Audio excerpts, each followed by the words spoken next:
নমস্কার বন্ধুরা, আমি সুস্মিতা ভট্টাচার্য। বাস্তু ভিশনস উইথ সুস্মিতার এই এপিসোডে আপনাদের সকলকে স্বাগত জানাই। চারিদিকে পুজো পুজো রব, তাই না?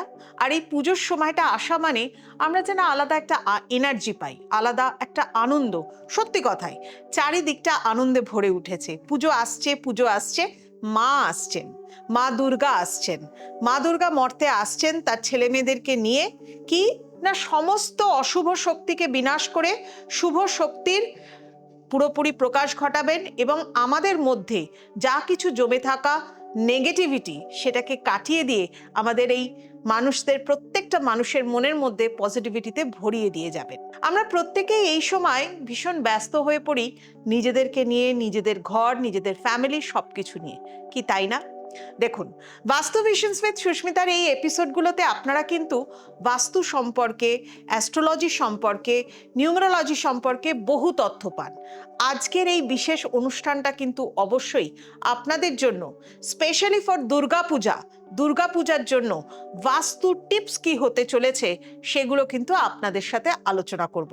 তাই খুব মন দিয়ে কিন্তু এই পুরো আপনাকে ভিডিওটা ফলো করতে হবে, দেখতে হবে। আর হ্যাঁ, একটা কথা বলে রাখি, খুব পরিষ্কার কথা বলতে ভালোবাসি, তো যে কারণে আপনাদের কাছে একটা পরিষ্কার কথা বলা। যদি ভিডিওটা ভালো লাগে, যদি মনে করেন যে না, এগুলোকে জীবনে অ্যাপ্লাই করে আপনি হয়তো ভালো আছেন, যা কিছু কথা আমার থেকে আগে শুনেছিলেন সেগুলোকে অ্যাপ্লাই করেছেন, ভালো রয়েছেন, তাহলে কিন্তু অবশ্যই আমার এই চ্যানেলটা চারিদিকে শেয়ার করে দিন, বাস্তু ভিশনস উইথ সুস্মিতা। এবং অবশ্যই যারা এখনো সাবস্ক্রাইব করেননি তারা কিন্তু সাবস্ক্রাইব করুন। বিভিন্ন এপিসোডগুলোর মধ্যে আমি চেষ্টা করি এমন কিছু বলবার যেটা সাধারণ মানুষ, আমাদের সকলের কাজে লাগার মতো কিছু, এবং সবাই সেই উপায়গুলো কিন্তু করতে পারি। এমন কিছু বিশাল ব্যাপার নয় যেটা আমরা করতে পারবো না। তাহলে চলুন আজকে শুরু করা যাক বাস্তু tips for Durga Puja, specially for Durga Puja.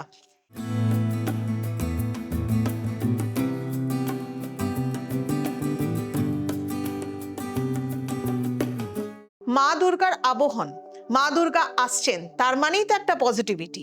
আমরা আমাদের ঘরদোর পরিষ্কার করি, প্রত্যেকে জানলার পর্দা থেকে শুরু করে বাড়ির যে ম্যাটটা, ডোর ম্যাটটা যেটা রয়েছে, যেটাকে পাপোশ, সেটা পর্যন্ত আমরা চেঞ্জ করি, পরিষ্কার করি, ধুয়ে আবার নতুন জিনিস সেখানে লাগাই। কুশন কভার চেঞ্জ করেন, সোফার কভার চেঞ্জ করেন। এই যে পরিষ্কার পরিচ্ছন্ন, দেখবেন এই ধরনের কাজ করে অলরেডি যারা ফেলেছেন তাদের মনের মধ্যে একটা কিন্তু আলাদা শান্তি এসে গেছে। ব্যাস, আমার কিন্তু ঘরদোর পরিষ্কার হয়ে গেল।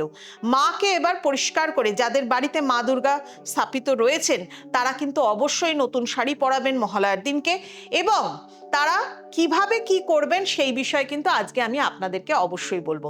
প্রথম কথা হচ্ছে, সারা বছরের মধ্যে এই সময়টা এমন একটা গুরুত্বপূর্ণ সময়, যে সময় আমরা আমাদের সারা বছরের যে দুঃখগুলো আছে, সারা বছরের যে কষ্টগুলো আছে, সেগুলোকে কাটাবার জন্য কিছু উপায় কিন্তু করতে পারি। প্রথম কথা হচ্ছে, খুব সহজ উপায়, এমন কিছু আপনাকে করতে হবে না। প্রথমেই হচ্ছে ঘরদোর পরিষ্কার করা, ঝুল পরিষ্কার করা, সমস্ত বাড়িতে ডিক্লাটার করা। ডিক্লাটার হচ্ছে আপনার বাড়িতে কোনো ভাঙা জিনিসপত্র রয়েছে, আপনার বাড়িতে পুরনো ঘড়ি রয়েছে, বা স্টাক করে পুরনো পরে থাকা অনেক দিনের হয়তো জামা কাপড় পরে রয়েছে, বা হয়তো কোনো জুতো পরে রয়েছে, বা হয়তো এমন কিছু জিনিস যেটা আপনার প্রতিদিন কাজে লাগে না, বা হয়তো ওটা কোনোদিন কাজেও লাগবে না কিন্তু আপনি জমিয়ে বাড়িতে রেখে দিয়েছেন। এটা কিন্তু ভীষণভাবে একটা নেগেটিভিটি।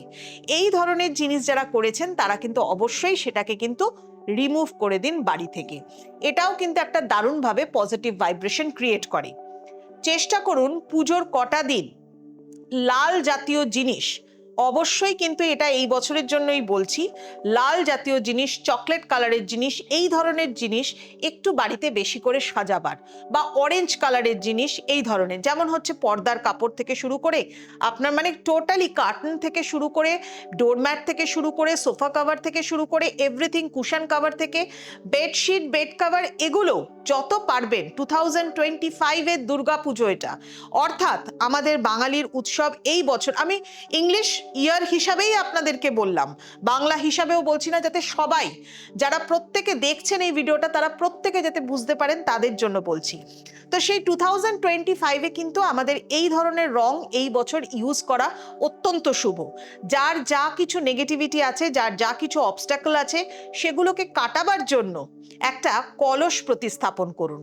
ধরুন আপনি বাড়িতে দুর্গাপুজো করেন না, বা আপনার বাড়িতে মা দুর্গার হয়তো কোনো ছবি বা কোনো মূর্তি হয়তো নেই, বাট আপনি সিম্পলি এই দুর্গাপুজোর এই যে 9টা দিন আপনি এটাকে মেনটেন করতে চাইছেন, এবং তার মাধ্যমে আপনার বাড়িতে যে বাধা বিপত্তিগুলো আছে মানে সেগুলোকে কাটাতে চাইছেন, অ্যাবান্ডেন্স আনতে চাইছেন, প্রসপারিটি আনতে চাইছেন। তার জন্য কি করবেন? একটা কলস, সেটা আপনি একটা মাটির কলস নিতে পারেন, বা একটা তামার বা পিতলের কলস, এই ধরনের কলস। আর যাদের বাড়িতে কাঁসার কলস আছে তাহলে তো ভীষণই ভালো। সেই কলস নিয়ে তার ওপরে আম পাতা দেবেন, আমের পল্লব। দেখুন, আম পাতা আমরা প্রত্যেকে জানি সেটা কিন্তু অড নাম্বারে হতে হবে, অর্থাৎ আপনি 7 সংখ্যার পাতা বা সেখানে 11 সংখ্যার পাতা কিন্তু রাখতে পারেন। এই রকম পাতা সেই কলসের ওপর রাখবেন। আর যদি ঘরটাকে আপনি গঙ্গা জল দিয়ে পূরণ করেন তাহলে তো অত্যন্ত শুভ। এর ওপরে একটা নারকেল রাখবেন, একদম পুরোপুরি গোটা নারকেল। আমি কিন্তু ছোট একাক্ষী নারকেলের কথা বলছি না, গোটা নারকেল কিন্তু পুরোপুরি রাখবেন। নারকেলের ওপরে স্বস্তিক চিহ্ন আঁকবেন সিঁদুর দিয়ে। পুরো কলসটাকে স্থাপন করবেন আপনি আপনার বাস্তুর মধ্যে ঈশান কোণে। এবার ধরুন অনেকে হয়তো বলতে পারেন আমার বাড়িতে ঈশান কোণে হয়তো মেন এন্ট্রান্স রয়েছে, তাহলে এন্ট্রান্সের পাশে রাখুন। আপনার বাড়িতে হয়তো দেখা যাচ্ছে ঈশান কোণে কোনো রকম ভাবে হয়তো কোনো পোস্ট অ্যান্ড পিলার বা হয়তো বাস্তুদোষ রয়েছে আপনার ঈশান কোণে বাড়ির মধ্যে, তো সেক্ষেত্রে আপনি ঈশান কোণে রাখতে পারছেন না, তাহলে আপনি যে ঘরটা ঠাকুর ঘর হিসাবে ইউজ করেন সেই ঘরে আপনি নর্থ ইস্টের কর্নারে ঈশান কোণের দিকে, অর্থাৎ নর্থ ইস্টের কর্নারে ওই কলসটিকে স্থাপন করুন। এই কলস কিন্তু পুরোপুরি 9 দিন অবধি থাকবে। কলস যেখানে বসাচ্ছেন সেখানে কিন্তু অবশ্যই সিঁদুর, হলুদ এবং তার সাথে কিন্তু আতপ চাল, সিঁদুর, হলুদ, আতপ চাল দিয়ে তার উপরে কলসটিকে প্রতিস্থাপন করবেন। এটি হচ্ছে ডিভাইন শক্তিকে অ্যাট্রাক্ট করে। ডিভাইন শক্তি অর্থাৎ আদি শক্তি, মা আসছেন, মা আপনার পরিবারকেও আশীর্বাদ করবেন, আপনার বাস্তুর মধ্যে যে ধরনের দোষ আছে সেগুলোকে কাটাবেন।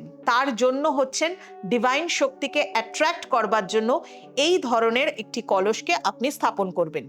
প্রত্যেক দিন লাল জবা ফুল অথবা লাল জাতীয় যে কোনো ফুল এই ঘটের ওপরে দিতে পারেন, তবে শুকনো ফুল কিন্তু কখনো রাখবেন না, এটা কিন্তু একদম ডিস্ট্রাকশনকে ডিনোট করে।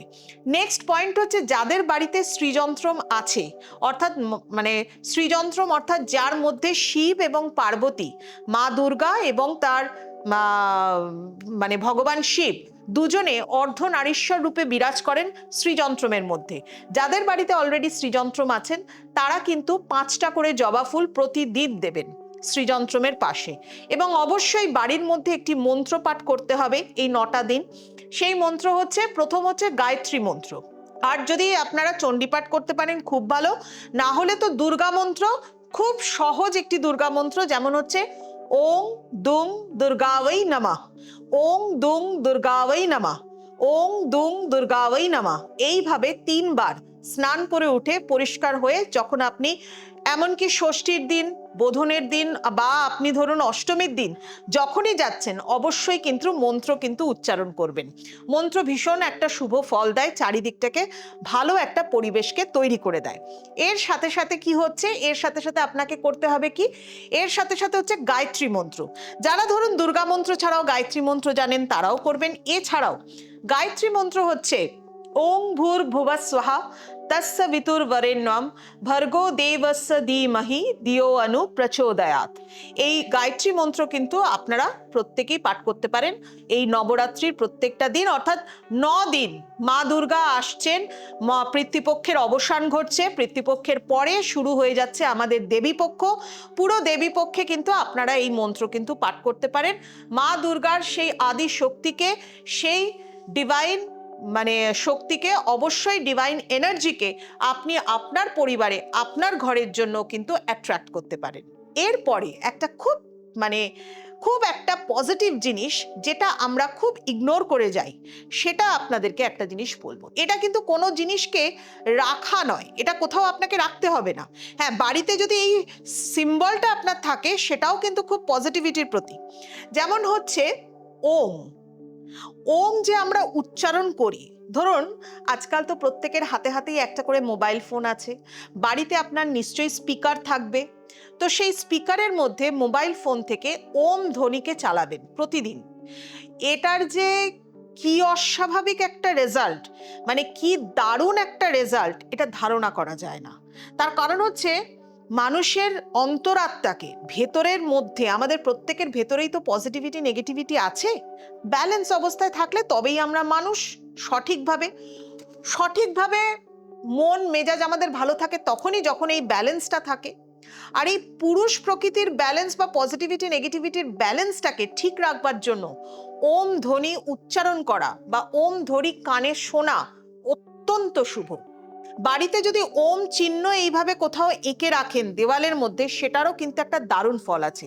কারণ বলা হয় সমস্ত বিশ্বের মধ্যে খুব শক্তিশালী প্রতীক হচ্ছে এই ওমের প্রতীক, যেটাকে বলা হয় রুট সাউন্ড, যেখান থেকে যে শব্দ, যে ধ্বনির মাধ্যমে সমস্ত ব্রহ্মাণ্ডের সৃষ্টি হয়েছে, আদি অনন্তর সৃষ্টি হয়েছে, যে কারণে বলা হয় ওম ধ্বনি আমাদের নাভি থেকে উচ্চারিত হয়। আর এই ওম ধ্বনি মানে ধরুন যদি ইংলিশে আমি এটাকে করি, অ্যাকচুয়ালি ওম শব্দটা হচ্ছে সংস্কৃত শব্দ, সেখান থেকে এটাকে যদি ইংলিশে আমি নিয়ে আসি আপনাদের বোঝার সুবিধার জন্য, AUM, এ শব্দের অর্থ হচ্ছে একটা অ্যাওয়াকেনিং স্টেট অফ কনসিয়াসনেস। আমাদের ভেতরে যে কনসিয়াসনেসটা আছে সেটাকে জাগিয়ে তোলে। আপনি নার্ভাস হয়ে যান, হবেন না, ওম ধ্বনি শুনতে থাকুন। আপনার মধ্যে কনফিডেন্সের অভাব, কনফিডেন্স আপনার অনেক বেশি ইনক্রিজ হয়ে যাবে। এই শব্দটার অর্থ হচ্ছে অ্যাওয়াকেন স্টেট অফ কনসিয়াসনেস।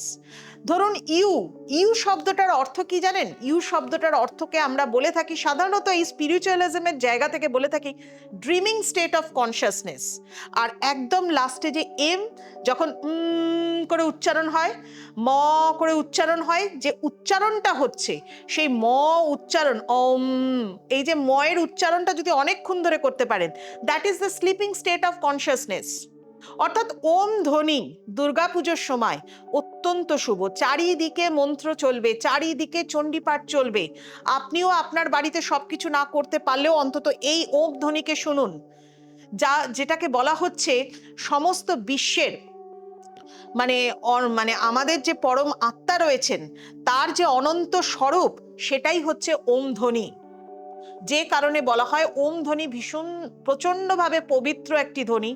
যে ধ্বনি শুনলে পরে মানসিক চাপ কমে, আপনার মনের অস্থিরতা কমে, আপনার মনের চঞ্চলতা কমে, আপনার পরিবারের মধ্যে অশান্তি, আপনাদের স্বামী স্ত্রীর মধ্যে অশান্তি, আপনি কিছুতেই কিছুভাবে নিজেকে শান্ত করতে পারছেন না, মাথা গরম হয়ে যায়, রাগ হয়ে যায়, যে কোনো ছোটোখাটো কথা থেকে আপনাদের স্বামী স্ত্রীর মধ্যে অশান্তি লেগে যায়, বাড়িতে প্রত্যেকটি মেম্বারের সাথে প্রত্যেকের সাথে অশান্তি লেগে যাচ্ছে, ওম শব্দ দুর্দান্তভাবে কার্যকারী।